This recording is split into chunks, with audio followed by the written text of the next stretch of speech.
तो एक तो वो शरारत हो सकती है कि वो स्कूल में गया और चोट लग गई हो और उसने बताया नहीं हो पेरेंट को। अब आजकल के पॉल्यूशन में विटामिन डी इतना मिलता नहीं, फिर उस तरीके से आप सन का एक्सपोजर नहीं लेते। ग्रोथ कार्टिलेज होती है, उसके बढ़ने का टाइम होता है, तो उसकी वजह से उनके रात में वो पेन बढ़ जाता है। बढ़ती हुई उम्र में कुछ बीमारियां भी होती हैं।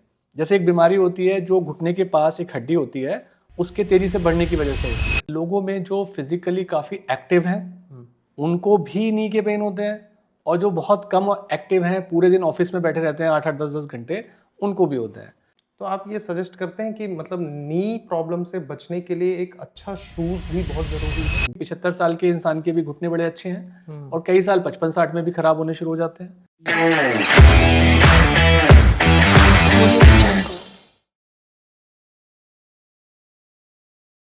एक गलती जो हर इंसान करता है और बाद में रिग्रेट करता है। आज हम बात कर रहे हैं उन्हीं गलतियों की जो हमारे जॉइंट्स और बॉडी को धीरे धीरे खत्म कर देती है। नमस्कार दोस्तों, आप देख रहे हैं गपशप विद डीसी, एक ऐसा पॉडकास्ट चैनल जहां हम जीवन के बारे में बहुत सारी बातें करते हैं। मैं हूं दीपक चौधरी, आपका होस्ट, और आज हमारे साथ हैं एक ऐसे एक्सपर्ट जो ना सिर्फ जॉइंट सर्जरी में माहिर है बल्कि लोगों को फिर से जीने की उम्मीद भी देते हैं। डॉक्टर विमल डेकौर सर, स्वागत है आपका आज के पॉडकास्ट में हमारे साथ। Thank you so much. तो सर, जॉइंट्स पेन जो है वो सर्दियों में बहुत बढ़ जाती है, ऐसा क्यों? तो आपने बड़ा इंटरेस्टिंग क्वेश्चन पूछा है कि सर्दियों में ही क्यों बढ़ जाता है, और ज़्यादातर लोग भी ऐसे बोलते हैं कि जब सर्दियां आती हैं तो हमारे दर्द बढ़ जाते हैं। एक तो कारण होता है कि जिन जिन लोगों की पुरानी चोटें होती हैं, जोड़ों की खास तौर से फ्रैक्चर्स हुए पुराने, उनके पेन बढ़ जाते हैं सर्दियों के अंदर। दूसरा, जैसे जब आप सर्दियों में ठंडे माहौल में हैं तो जो खून की नलियाँ होती हैं वो सिकुड़ जाती हैं, तो ब्लड सप्लाई अच्छी नहीं मिलती है, तो उसकी वजह से पेन बढ़ जाते हैं। और जो जॉइंट का फ्लूइड होता है वो भी थोड़ा थिक हो जाता है, मसल्स थोड़ी सी क्रैंकी हो जाती हैं, थोड़ी स्टिफ हो जाती हैं। तो ये सारे के सारे कारण होते हैं कि सर्दियों में आपके दर्द बढ़ जाते हैं, चाहे आपको चोट लगी हो या नहीं। तो आपको करना ये चाहिए कि थोड़ा अपने आसपास के एनवायरनमेंट को थोड़ा वार्म करके रखें, थोड़ा फिजिकल मूवमेंट रखें, थोड़ी थोड़ी देर में चलते रहें, गर्म चीज़ें लें, टी कॉफ़ी। तो उससे क्या है कि बॉडी का टेम्परेचर और चीज़ें जो हैं वो सही हो जाती हैं। तो सर, आजकल जो देखा जाता है नी पेन की जो प्रॉब्लम है वो चाहे बच्चे हों, बड़े हों या बुजुर्ग हों, सभी में ये आजकल कॉमन हो गया है, ऐसा क्यों? तो दीपक जी, देखा जाए तो बहुत सारे कारण हैं जिनकी वजह से अलग अलग एज के अंदर नी पेन देखे जाते हैं। जैसे अगर आप बच्चों की बातें कर लें तो बच्चों के अंदर क्या होता है कि बढ़ते हुए बच्चे, जैसे पेरेंट्स अक्सर आते हैं हमारे पास कि भाई हमारे बच्चे को दर्द होने लगा, डॉक्टर साहब पता नहीं कुछ बता नहीं रहा है। तो एक तो वो शरारत हो सकती है कि वो स्कूल में गया और चोट लग गई हो और उसने बताया नहीं हो पेरेंट को, ये बड़ी कॉमन चीज़ होती है। थोड़ा आप प्यार से पूछते हैं तो बता देते हैं। दूसरी बात होती है कि विटामिन डी की डेफिशिएंसी, चाहे छोटा हो, यंग हो या एडल्ट हो, सबके अंदर कमी है। ज़्यादातर लोगों में देखा जाए 80-90% लोगों की। तो पहले लोग सोचते थे कि भाई सनलाइट मिलेगी तो मिल जाएगी। अब आजकल के पॉल्यूशन में विटामिन डी इतना मिलता नहीं, फिर उस तरीके से आप सन का एक्सपोजर नहीं लेते। तो विटामिन डी लेना चाहिए। तो ये एक बड़ा कॉमन सा कारण है, चाहे आपको बीमारी ना हो, अगर विटामिन डी की डेफिशिएंसी है तो बच्चे, बूढ़े, जवान सभी को जोड़ों के दर्द हो सकते हैं। तो जोड़ों के दर्द को अगर हम स्पेसिफिकली इन माइंड में रखें तो विटामिन डी का जो ग्रेट सोर्स है नेचुरल, अगर हम मेडिसिन पे ना जाएं, अगर नेचुरल सोर्स की बात करें तो विटामिन डी का ग्रेट सोर्स क्या हो सकता है या क्या है? देखिए, वैसे तो ये सब लोग, सारे पेशेंट यही सवाल पूछते हैं कि भाई आप हमें मेडिसिन ना खानी पड़े और हम कुछ नेचुरल तरीके से ले लें। तो नेचुरल तरीके से तो सनलाइट ही सबसे बड़ा सोर्स होती है। बाकी मिल्क कंजप्शन हो गया, जितने भी डेयरी प्रोडक्ट्स हो गए हैं। पर मैं आपको सजेस्ट करूंगा कि आपको इन पर रिलाई नहीं करना है। देखिए, जब पहले पुराने टाइम में आयोडीन डेफिशिएंसी हुई थी तो नमक के अंदर आयोडीन मिलाना शुरू कर दिया था। ऐसे ही कुछ कुछ क्षेत्रों में तो दूध के अंदर अब विटामिन डी डाला जाने लगा है। मैं कहूँगा कि आपको उसे मेडिसिन मान के नहीं चलना है, वो एक सप्लीमेंट है। तो आपको ये मान के चलना है कि 90% इंडियंस का कम है, तो हमें भी इस सप्लीमेंट को लेना चाहिए और इससे हमारे बहुत बहुत सारे फायदे हैं। तो विटामिन डी को अपने डॉक्टर की सलाह के साथ आपको लेते रहना चाहिए, रादर देन आप ये सोचें कि भाई मैं कुछ खा लूँ जिससे मुझे सही विटामिन डी मिल जाए। वो सही अप्रोच नहीं है इसमें। ओके। तो जो बच्चों में भी आजकल ये बहुत प्रॉब्लम देखी जा रही है, मतलब नी प्रॉब्लम या जॉइंट प्रॉब्लम बहुत देखी जा रही है, तो वो क्यों? तो बच्चों के अंदर, जैसा एक तो मैंने आपको बताया ही था कि जो स्कूल में चोट लग जाती है। दूसरा, जो ग्रोइंग चाइल्ड होते हैं, आप लगभग 11 साल से जो बच्चे होते हैं और बढ़ते हैं 14-15 साल तक, तो आप देखेंगे कई बार सडनली उनकी हाइट बढ़ती है, तो उनको एक धीमा धीमा पेन जो है वो रात को सोते वक्त लगता है। तो ये इस समय जो ग्रोथ कार्टिलेज होती है उसके बढ़ने का टाइम होता है, तो उसकी वजह से उनके रात में वो पेन बढ़ जाता है। ज़्यादा स्पोर्ट्स की एक्टिविटी से बढ़ सकता है, हाई इम्पैक्ट जैसे आप रनिंग कर रहे हो, स्कूल में खेल रहे हो, उन सब चीज़ों से भी पेन बढ़ जाता है। और विटामिन डी भी उनमें से एक कारण है जिससे बढ़ता है। उसके अलावा बढ़ती हुई उम्र में कुछ बीमारियां भी होती हैं। जैसे एक बीमारी होती है जो घुटने के पास एक हड्डी होती है, उसके तेजी से बढ़ने की वजह से होती है। तो डॉक्टरों को बात पता होती है कि अगर बढ़ता हुआ बच्चा है और वो उसी पॉइंट पे जहाँ ये हड्डी बाहर निकली हुई है वहाँ पेन हो रहा है, तो उस कारण की वजह से हो रहा है। तो कुछ कारण हैं जिन्हें हम हटा सकते हैं, जैसे विटामिन डी वाले कारण हो गए। स्कूल की चोट है तो चोट वाले का जो पेन होते हैं 2 4 5 10 दिन रहते हैं, वो ठीक हो जाते हैं थोड़ी बहुत मेडिसिन से। विटामिन डी का मैंने आपको बता ही दिया है। तो यही कॉमन रीजंस हैं। कुछ आर्थराइटिस भी होती है बच्चों में, बट वो फिर रेयर साइड में चली जाती हैं। तो जो और बड़े लोगों में या बड़े और बुजुर्गों में जैसे यंग अडल्ट्स हो गए, उसमें उनमें जो नी प्रॉब्लम आ रही है वो? तो यंग लोगों में जो फिजिकली काफ़ी एक्टिव हैं उनको भी नी के पेन होते हैं, और जो बहुत कम एक्टिव हैं, पूरे दिन ऑफिस में बैठे रहते हैं 8 8 10 10 घंटे, उनको भी होते हैं।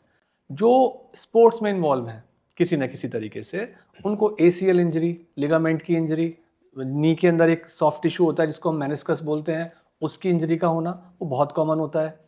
और जो लोग ऑफिस में बैठे रहते हैं, तो हमारे घुटने में एक हड्डी होती है जिसे पैटेला बोलते हैं। अगर हम पूरे टाइम अपने घुटनों को मोड़ के बैठे रहेंगे तो वो हड्डी जो है उसकी कार्टिलेज दूसरी वाली हड्डी के क्लोज कांटेक्ट में आ जाती है, तो उसकी वजह से कार्टिलेज सॉफ्ट हो जाती है। तो हमेशा सलाह दी जाती है कि जब आप ऑफिस में बैठें तो थोड़ा पैर को खोल के फैला के बैठें, क्योंकि आपको लंबे समय तक बैठना है। तो ये जो दोनों चीज़ें हैं, दोनों एक्सट्रीम हैं कि आप बहुत ज़्यादा एक्टिव हैं तब आपको लिगामेंट की इंजरीज हो सकती हैं जिन्हें स्पोर्ट्स इंजरीज बोला जाता है, जैसे कि एसीएल की। और जब आप आराम कर रहे होते हैं, ऑफिस में बैठे होते हैं, तो आपको पेटेलोफिमोरल पेन, जैसे हम कॉन्ड्रोमेलेशिया बोलते हैं, यानी कि कार्टिलेज का सॉफ्ट हो जाना। तो ये दोनों चीज़ें होती हैं। तो सर आपने बात की एसीएल की, तो आजकल एसीएल सर्जरी के बारे में बहुत सुना जा रहा है, तो ये क्या होता है और क्यों किया जाता है, ये थोड़ा डिस्क्राइब करेंगे? तो देखिए, घुटने में 4 तरीके के लिगामेंट होते हैं। 2 साइड से होते हैं और 2 आगे पीछे होते हैं। तो जो आगे का लिगामेंट होता है, याद रखने के लिए, जो आगे का ए आ रहा है यानी कि एसीएल, ओके। तो इसका काम है कि घुटने को आगे जाने से रोकना। तो एक तरीके से 4 तरीके की रस्सियां हैं घुटने में जो घुटने को अनस्टेबल होने से बचाती हैं। तो सबसे कॉमनली जो स्पोर्ट्स इंजरी होती है या डांस करते हुए कई बार टूट जाता है, तो ये लिगामेंट रप्चर हो जाता है, तो आपके जॉइंट के मूवमेंट बढ़ जाते हैं। तो ये एक ऐसी कंडीशन नहीं है कि जिससे आप चल ही नहीं पाएंगे, थोड़े दिन दर्द रहेगा, आप ठीक हो जाएंगे। प्रॉब्लम ये होता है कि कई बार लोग इसे सालों साल टालते रहते हैं। अब ये समझिए कि अगर लिगामेंट आपका ये इंटैक्ट है तो आपके नी में चलते वक्त बहुत थोड़े थोड़े मूवमेंट होंगे, तो जो नी का घिसने का प्रोसीजर है वो काफ़ी स्लो रहेगा। पर ये लिगामेंट आपका टूटा हुआ है और आप सालों तक उसे नेग्लेक्ट कर रहे हैं, तो आपके नी के अंदर वियर एंड टीयर बहुत तेजी के साथ हो जाते हैं। तो जो घुटना आपका 5 10 साल में खराब होना था वो 1 2 साल में हो जाएगा, जो 10 साल में खराब होना था वो 4 5 साल में हो जाएगा। तो इसीलिए इस लिगामेंट की सर्जरी बड़ी आवश्यक होती है, ताकि आपकी नी की स्टेबिलिटी बना रहे और आपका नी लंबे समय तक चले। सर स्पोर्ट्स पर्सन जो होते हैं, जो नॉर्मल आजकल देखा जाता है कि काफ़ी सारे रन्स हो रहे हैं, तो बहुत सारे लोग आजकल रनिंग एक्टिविटीज़ में काफ़ी एक्टिवली पार्टिसिपेट कर रहे हैं। तो कई बार देखा जा रहा है तो जो रनर्स हैं उनके नीज़ में भी बहुत प्रॉब्लम आ रहे हैं, बहुत इश्यूज आ रहे हैं, तो उसके ऊपर कुछ राय देना चाहेंगे, सजेशन देना चाहेंगे उसके लिए? बड़ी इंटरेस्टिंग बात है कि देखिए, चोट जो लगती है जो स्पोर्ट्समैन होता है उसी को लगती है। तो रनिंग एक स्पोर्ट है। अब आप कह सकते हैं कि हर स्पोर्ट की अच्छाइयाँ होती हैं, बुराइयाँ होती हैं। हम खाली इस मेरिट पे कि ये चीज़ हमारे लिए अच्छी है हम करें, ऐसा पॉसिबल नहीं है। आप क्रिकेट ले लो, फुटबॉल ले लो, रनिंग ले लो, चाहे आप जिम की एक्टिविटी ले लो, चाहे आप योगा ले लो, तो हर स्पोर्ट्स के अंदर, हर एक्टिविटी के अंदर कहीं ना कहीं इंजरीज भी होती हैं। बट आपको करना क्या चाहिए कि अगर आप रनिंग को एज ए स्पोर्ट ले रहे हो, तो आप एकदम से रनिंग को स्टार्ट मत करो। ग्रेजुअली जाओ, शुरू शुरू में वॉक करो, फिर धीरे धीरे ब्रिस्क वॉक पे आओ, कुछ समय ब्रिस्क वॉक, फिर कुछ समय नॉर्मल रनिंग, फिर धीरे धीरे रनिंग बढ़ाओ और अपनी कैपेसिटी बढ़ाओ। दूसरी बात है, जो गियर्स होते हैं, सपोर्टिव और प्रोटेक्टिव गियर्स, जैसे कि नी कैप हो गई या दूसरे सपोर्टिव मेजर्स हैं, अच्छे शूज़ हो गए, वो होने बहुत ज़रूरी है। तो उस तरीके से आप अपनी इंजरी को बचाते हुए अपने हेल्थ के उस गोल को अचीव कर सकते हो। तो आप ये सजेस्ट करते हैं कि मतलब नी प्रॉब्लम से बचने के लिए एक अच्छा शूज़ भी बहुत ज़रूरी है? बिल्कुल, अच्छा शूज़ होना चाहिए और अच्छी सरफेस भी होनी चाहिए। अगर आप कंक्रीट सरफेस के ऊपर रन कर रहे हो तो आपको चलने में दर्द ज़्यादा होगा, आफ्टर इफेक्ट्स ज़्यादा होंगे पेन के। बट अगर आप एक ऐसी सरफेस जहाँ पे मिट्टी की है और अच्छा आपने शू पहना हुआ है जिसमें अच्छी फॉर्म है, तो उसके अंदर आपको नी की प्रॉब्लम्स बहुत कम होंगी। तो सर, जो बुजुर्गों में जो नी के इश्यूज आते हैं इस टाइम पे, उससे बचने के लिए क्या करना चाहिए उन्हें? देखिए, अब बुजुर्गों में जो एक तरीके की आर्थराइटिस होती है उसको हम बोलते हैं ऑस्टियो आर्थराइटिस। अब आर्थराइटिस दो तरीके की होती हैं। ज़्यादातर पेशेंट जब आते हैं हमसे पूछते हैं कि आर्थराइटिस क्या है, तो जैसे जैसे एज बढ़ती जाती है, तो जैसे आपके बाल सफ़ेद हो जाते हैं, ऐसे ही जॉइंट की कार्टिलेज धीरे धीरे over a period of time घिस जाती है। तो कुछ लोगों में वो ज़रूरत से तेज़ी के साथ घिस जाती है, ज़रूरत से जल्दी। कुछ लोगों में बहुत देर बाद घिसती है। तो कई बार आप देखेंगे कि 75 साल के इंसान के भी घुटने बड़े अच्छे हैं और कई साल 55-60 में भी खराब होने शुरू हो जाते हैं। तो वहाँ पर आपको ये देखना है कि आपके नी के अंदर जो कार्टिलेज घिसी है वो किस ग्रेड की घिसी है। अगर ग्रेड 1 और 2 में घिसी है तो आप कोई भी मेडिसिन खा लेंगे, कोई भी ऑइंटमेंट लगा लेंगे, आपको आराम पड़ जाएगा। पर अगर आपकी कार्टिलेज जो है ग्रेड 3 ग्रेड 4 में चली गई है, तो चाहे इंजेक्शंस हो या दूसरे सपोर्टिव मेजर्स हों, वो उतने अच्छे काम नहीं करते हैं। तो वहाँ पर हमें सर्जिकल साइड की तरफ भी जाना पड़ता है। आप क्या कर सकते हैं, आप अपने वेट को कम रख सकते हैं, उससे घुटनों पे जोर कम पड़ेगा। नी की एक्सरसाइज होती है क्वाड्रिसेप्स एक्सरसाइज, वो कर सकते हैं, उससे आपकी मसल्स कंट्रोल में रहेंगी। ये आपके हाथ में है। और अच्छा हाइड्रेशन, पानी की मात्रा अच्छे से लें, विटामिन डी और दूसरे कैल्शियम सप्लीमेंट्स लें साथ में, और नी के कुछ लुब्रिकेंट्स आते हैं, तो उन सब चीज़ों का सेवन करें। पर ये तब तक ही पॉसिबल है जब तक आप इनिशियल स्टेज ऑफ आर्थराइटिस में। वेट का, बढ़े हुए वेट का या वेट का अगर मैं बात करूं, तो कितना बड़ा रोल है नी प्रॉब्लम होने में? तो प्रैक्टिकली तो बिल्कुल होता है, क्योंकि जब आप चलते हैं तो आपका जो वेट है एक घुटने पे आपके वेट से दुगना या तिगना उस पे पड़ता है, घुटने के जोड़ पे। तो अगर कोई बहुत ही ओबीज या बहुत ही कोई मोटा इंसान है तो उसके घुटने पे ज़रूरत से ज़्यादा प्रेशर पड़ेगा। प्रैक्टिकली हम सबको एकदम से सजेस्ट नहीं करते हैं कि भई आप वेट कम करिए, क्योंकि ये इतना आसान काम नहीं है। ठीक है, उसकी कुछ साइंस है उसके पीछे कि किस तरीके से आप कर सकते हैं। ज़्यादातर लोग खुद से ट्राई करते हैं, अपने ट्राई करते हैं, और अपने सालों बर्बाद करके वो हिम्मत हार जाते हैं कि वेट तो कम हो ही नहीं सकता है। तो उस टॉपिक को तो किसी एक्सपर्ट के साथ जाना चाहिए आपको कि किस प्रकार से कैलोरी काउंटिंग होती है, किस प्रकार के हाई कैलोरी फूड हैं, लो कैलोरी फूड हैं, किस प्रकार की एक्सरसाइजेज हैं, कितना आप कैलोरी बर्न कर सकते हैं। बड़ी मैथमेटिक्स है उसके अंदर, ऐसा नहीं है कि आप खुद से कर पाएंगे। आजकल हम देख रहे हैं कि बहुत सारे लोग लॉन्ग सिटिंग जॉब में इन्वॉल्व हैं। तो ऐसे लोगों को नी इंजरी से बचने के लिए क्या सजेशन देना चाहेंगे सर आप?